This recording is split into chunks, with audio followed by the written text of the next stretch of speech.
तभी एक गाड़ी आई और सीधे उस राक्षस को कुचलती हुई निकल गई। लेकिन डरावनी बात यह थी, वो मरा नहीं। उसका शरीर फिर से हिलने लगा।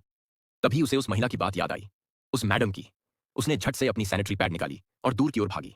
जब वो फिर से उठा तब वो वहां नहीं थी। वो दूसरी दिशा में चल पड़ा और वो एक संकरे दरार से निकलकर बाहर आई। थोड़ी देर में एक अंडरग्राउंड बार पहुंची। वहां वॉशरूम में उसे एक ब्लीच वाइप मिल गया। दर्द सहते हुए खुद को पूरी तरह साफ किया। पता था, अगर शरीर पर खून रह गया तो वो दरिंदा उसे ढूंढ ही लेगा। फिर एक पुराना छोड़ा हुआ कोट पहन लिया और दीवार से मैडम का नंबर निकाल लिया। अब उसे उस औरत की बातों पर यकीन आने लगा था। बार से बाहर निकलते वक्त कुछ पुराने दोस्त मिल गए। उन्हीं की गाड़ी में वो मैडम से मिलने निकल पड़ी।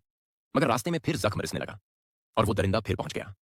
इस बार कोई नहीं बचा। तिसा सिर्फ वो जिंदा रही। उसे कार से घसीटा गया और कहा गया, अब खेल खत्म। वो जैसे ही खाने वाला था तभी एक पालतू कुत्ता भौंकता हुआ आया। उस राक्षस को जैसे ही कुत्ते से डर लगा वो भाग खड़ा हुआ। कुत्ते की वजह से जान बची। उसके बाद वो मैडम के घर पहुंची। वो पहले से इंतजार कर रही थी।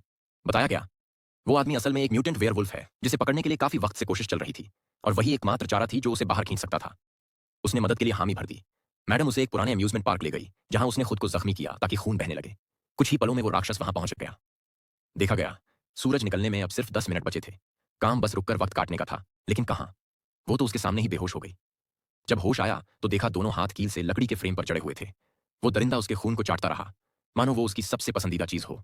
जमीन से पत्थर उठाने की कोशिश की, जैसे तैसे उसका सिर मारा, फिर पत्थर से शीशा तोड़ा। एक किरण सूरज की उसके ऊपर पड़ी और वो चिल्लाया, लेकिन वो बच गया। थोड़ी धूप से कुछ नहीं हुआ। तभी मैडम ने सारे शीशे तोड़ दिए।